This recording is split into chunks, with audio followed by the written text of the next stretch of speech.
जाता था। अब वो महात्मा जी चेलम वगैरह पीते थे।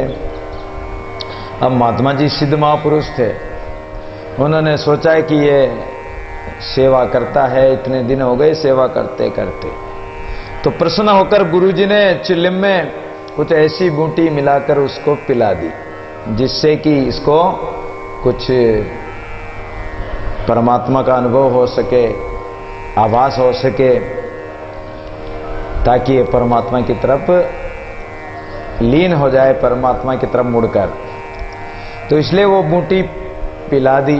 अब बूटी पीते ही वो तो उसको आकाश मार्ग में जाने वाले विमान दिखाई देने लगे, कोई देवी देवता दिखाई देने लगे, कुछ परमात्मा की गतिविधियों का, शक्तियों का आभास होने लगा। अब वो सहन नहीं कर पाया, अरे देखो वो विमान जा रहा है, अरे वो देखो वो देवता जा रहा है, इस प्रकार बकने लगा। महात्मा ने देखा कि अरे ये गंवार है, ये इसको पचा नहीं पाया। इसको बूटी तो इसलिए पिलाई कि देख के शांत हो जाता, चुप हो जाता, देख लेता, शांत हो जाता, बकने लगा।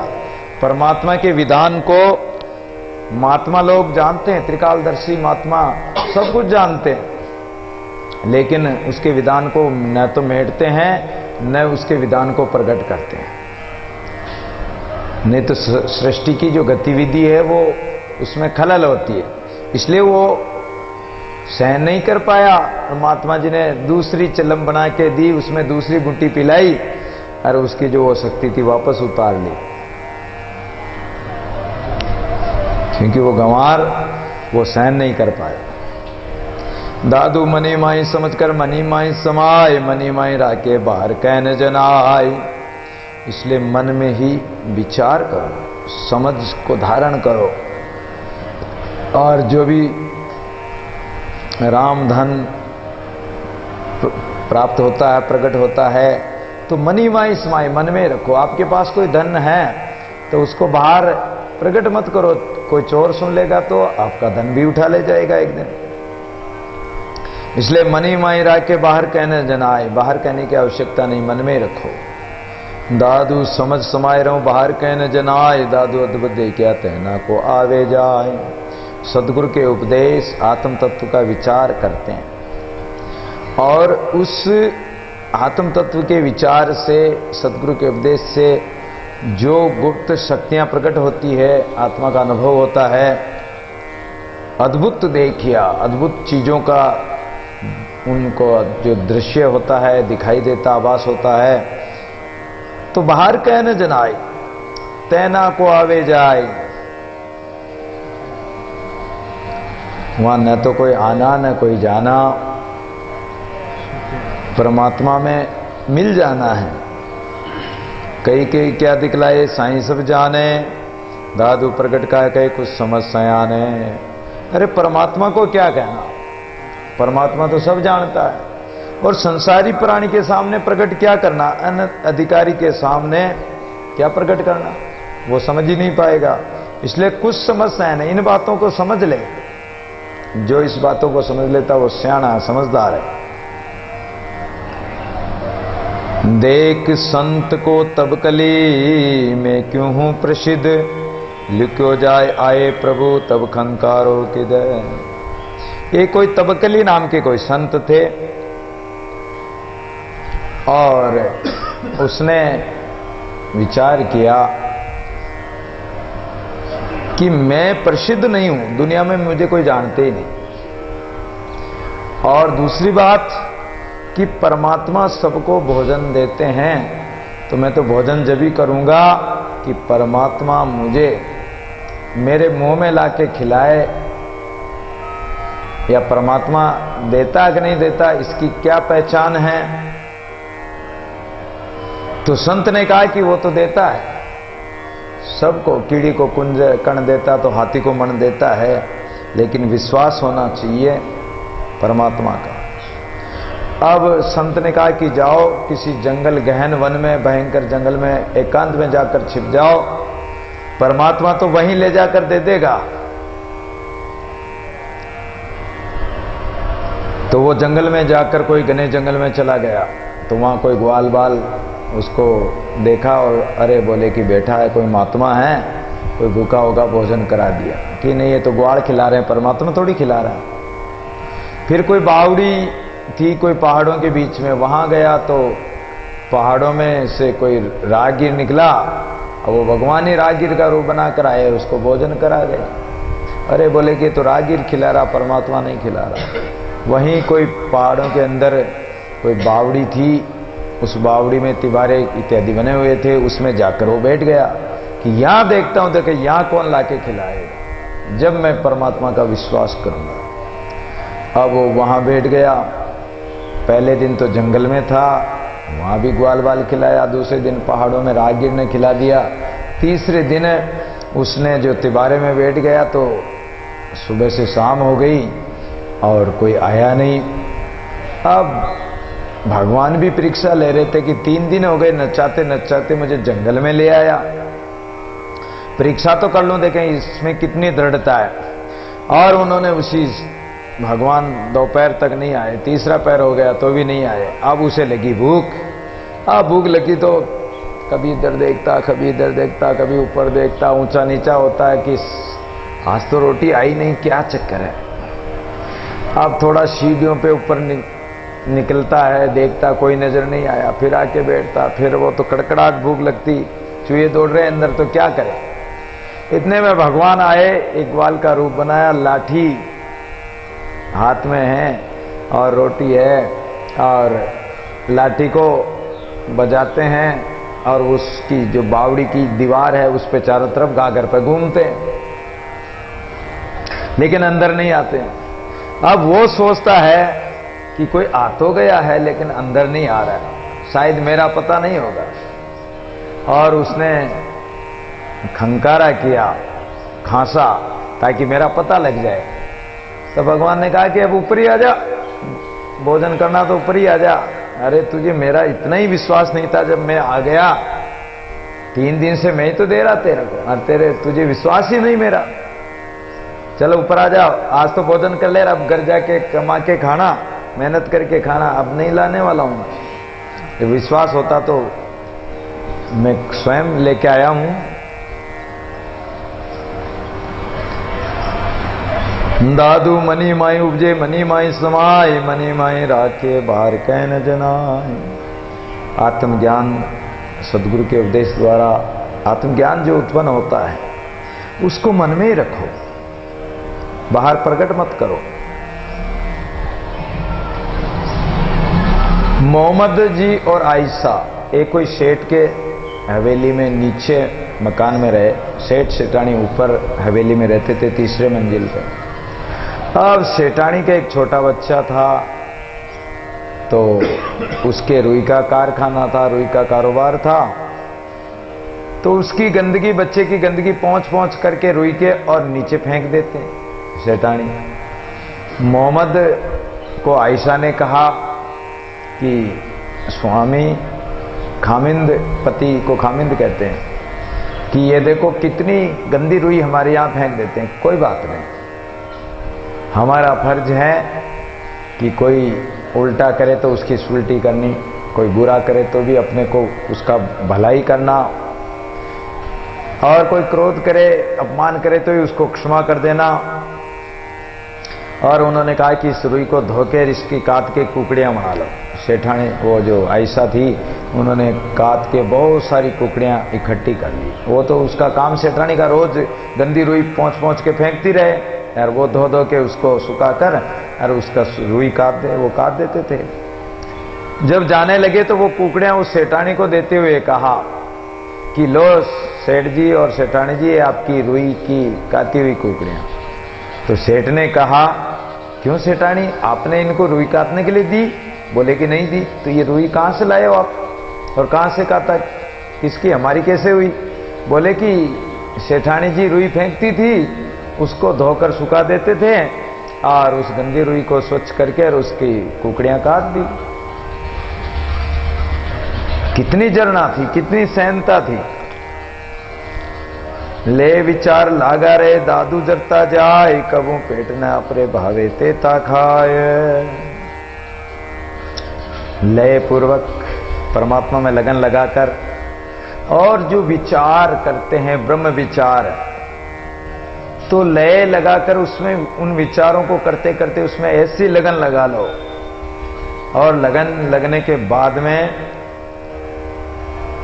जो आनंद प्राप्त होता है उसको भी पचाओ। दादू जरता जाए, उसको पचाते जाओ। थोड़ा सा प्राप्त हुआ, अगर आप उसी में अटक गए, रिद्धि सिद्धि प्राप्त हो रही उसी में अटक गए, तो आप बीच में ही रह जाओगे, आगे नहीं पहुंच पाओगे।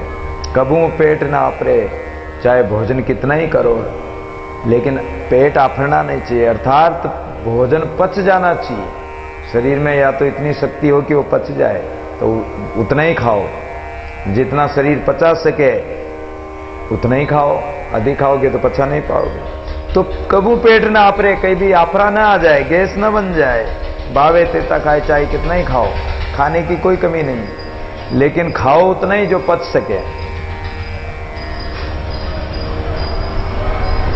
तो इसलिए कह रहे हैं, सींग नृप के शीश में और न जाने कोई, नाई खाने में कई खाने में दुनिया। पर ऐसी झरना करना बहुत कठिन है। पृथ्वी के, आकाश के, सूर्य चंद्रमा के, इनके भी झरना नहीं हुई। सूर्य और चंद्रमा के बीच राहु बैठ गया, अमृत पी लिया और भगवान को बता दिया कि प्रभु ये देवता नहीं है, राक्षस। सूर्य चंद्रमा के भी झरना नहीं हुई, धरती के भी झरना नहीं होती है, देवी देवताओं के भी झरना नहीं होती है। इसलिए कह रहे हैं कि एक राजा के सिर में एक सींग उग आया। अब राजा इसके कारण संवार नहीं बनाता। नाई कहता है, मंत्री कहते हैं, महाराज आपके बाल इतने बढ़ गए, संवार बना लो, लेकिन राजा शर्म के मारे बनाता नहीं। एक दिन ज्यादा ही आग्रह किया लोगों ने, तो उन्होंने नाई को एकांत में बुलाया और कहा कि देख, मेरी संवार तो बनाए, लेकिन एक बात को कहना मत। बोले क्या बात? कि तू बाल मेरे संवार बनाएगा तो मेरे सिर में एक सींग उग गया, और वो सींग के कारण मैं किसी को बताना नहीं चाहता और किसी को पता नहीं लगे, इसलिए तू बताना मत। बोले ठीक है, कह तो दिया। अब वो संवार बना के और घर गया तो उसका पेट आफड़ने लगा कि राजा के सिर सींग, राजा के सिर में सींग। अब उस बात को कहे नहीं, तो जब तक कहे नहीं, निकाले नहीं, तब तक वो पेट में आफरा आ गया। अब उसने सोचा कि अब क्या करें। अगर किसी को कहा, पता लग गया कि राजा को पता लग गया कि नाई ने किसी को कह दिया, तो वो गाड़ी में पिलवा देगा, सूली पे चढ़ा देगा। अब क्या करें? तो वहां जंगल में गया और खान थी, जहां मिट्टी इत्यादि खोदकर कुम्हार लाते थे, तो खान बन गई थी। और उन्होंने सोचा कि चलो वहीं जाके कह दें। और वो वहां जंगल में जाके खान में 3 बार राजा के सिर सिंह, राजा के सिर सिंह, राजा के सिर सिंह कह के आ गया। अब प्रातःकाल कुमार गया अपना गदा लेके, गुणती लेके और कुदाली लेके, और जो ही खान में जाकर कुदाली मारी और वहां आवाज आती, राजा के सिर सिंह, राजा के सिर सिंह, राजा के सिर सिंह। अरे कोई भूत आ गया, कुमार डर गया बेचारा। और वो तो वहां से मिट्टी विट्टी तो कौन खोदे, और वापिस ही भाग के आ गया। गांव में आकर कहा कि राजा के सिर सिंह, ऐसे खान में आवाज हो रही। पूरे गांव में ये चर्चा का विषय हो गया, राजा तक ये बात पहुंच गई। गांव को भी सहन नहीं हुई, खान को भी सहन नहीं हुई, कुमार को भी सहन नहीं हुई, और वो राजा तक बात पहुंच गई। राजा ने नाई को बुलाए कि अरे बेईमान, मैंने कहा था किसी को कहना मत। बोले हुजूर, मैं तो खान में कह के आया, जब धरती सहन नहीं कर पाई, खान ही सहन नहीं कर पाई, तो हम तो महाराज अज्ञानी जीव है। तो संसारी जन ऐसी झरना नहीं कर सकते हैं। उस भजन आत्मज्ञान को, आत्मधन को सहन करना, पचाना बहुत कठिन होता है। जनि खोवे दादू रामधन, हृदय राखी जनि जाय, रतन जतन कर राखे चिंतामणि चितलाय। पाए हुए धन को सुरक्षित रखना चाहिए। और सुरक्षित वो रामधन कैसे रहेगा कि उसको हृदय में रखो, अपने गुप्त जगह में, जहां कोठा हो या ऐसी जगह हो जहां धन को कोई देख न सके, कोई निकाल न सके, किसी को पता न लगे, ऐसी जगह में रखो।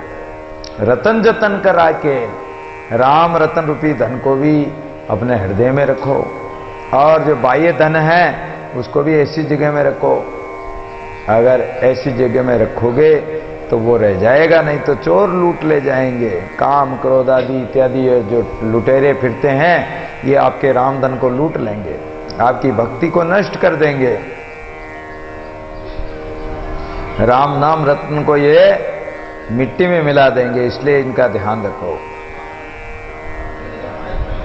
रतन मुस्यो बहुमोल को छिप्यो जा मुर्दा माए, चोट सारी सेल की तो भी कश क्यों ना आए। एक राजा के यहां राजमहल में चोरों ने चोरी करी।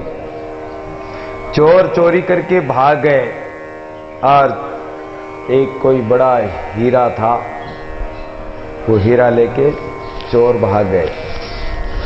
कुछ धन था वो भी ले गए, कुछ वो हीरा मणि हो वो भी ले गए।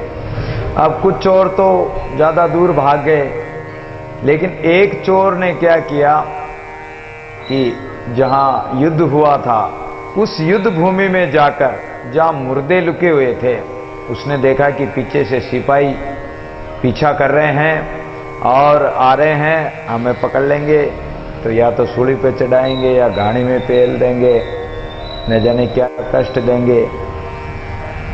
इसलिए वो मुर्दों में जाकर छिप गया, मुर्दा बन के पड़ गया। अब खोजी खोजते खोजते सिपाही आ गए। अरे बोले कि चोर तो यही है, यहां से आगे नहीं गया, इन मुर्दों में ही कहीं है। मुर्दों में ढूंढा, देखा सब मरे पड़े, अरे इनमें तो नहीं है। इतने में राजा भी आ गया कि चोर कहाँ है। बोले महाराज इन मुर्दों के आगे खोज नहीं जाते हैं, ढूंढो, एक एक को थाल दो। थाल दी, लेकिन फिर भी वो न तो सिसका, न हिला, न बोला, मुर्दे की तरह पड़ा रहा। बोले कि राजा बोला कि इसमें तो वो सिपाही ने आकर कहा कि महाराज मिला नहीं, तो इसमें है ही नहीं। खोजी कहते हैं कि नहीं महाराज यही है, यहीं से आके खोज गए ही नहीं। अरे बोले एक उपाय करो कि भाला लेकर सबके जांग में एक एक भाला रोको। जो मुर्दा होगा, मुर्दा तो बोलता नहीं, और जो वो चोर होगा तो भाला गड़ेगा तो अपने आप बोल जाएगा। इसलिए राजा ने सिपाहियों को आदेश दिया तो सिपाही गए, क्योंकि अगर पेट पे दे, छाती पे मारे तो मर सकता है। इसलिए राजा ने देखा कि वो आखिर ऐसा व्यक्ति कौन जो थाल देने के बाद में भी नहीं हिला, इतना दृढ़ ऐसा कौन हो सकता, ऐसा जरनावान कौन हो सकता। तो परीक्षा लेने के लिए जांग पे भाला मारने की आज्ञा दी। अब सिपाही बेचारे जांग पे भाला मार मार कर मुर्दों के थाल देने लगे, देखने लगे, लेकिन वहां से सबके जांग में भाला मारा, लेकिन कोई भी वहां जिंदा नहीं मिला। अरे बोले कि महाराज इसमें नहीं है। राजा बोला कि नहीं है, तो ये खोजी तो कह रहे हैं कि यही है। जब उन्होंने सोचा कि भाला मारने के बाद में भी और नहीं बोला, तो इतनी महान जरना करने वाला तो कोई मान ही हो सकता। और उन्होंने आदेश दिया कि अरे भाई अगर इन मुर्दों में कोई चोर है तो बाहर निकल कर आ जाए, मैं उसको कुछ भी नहीं कहूंगा, दंड नहीं दूंगा। और बड़े व्यक्ति जो कह देते हैं, वचन दे देते हैं, तो पलटते नहीं है। तो इसलिए उन्होंने ऐसा आदेश दिया और वो उठ के खड़ा होके आ जाए। तो वो चोर उन मुर्दों में से उठ के खड़ा होके आ गया। उसके जांग में भाला लगा, उसके खून भी बह रहा था। बोले कि तेरे भाला लगा तब सिसका नहीं, हिला नहीं। बोले अगर मैं सिसकता तो मुर्दों को आती लाज, लज्जा आती मुर्दानो, हत्तो जातो हीर, और मेरे हाथ में जो हीरा था वो भी जाता मेरे हाथ से। ताते हूं कशक्यो नहीं, सुन ये सहादीर। राजन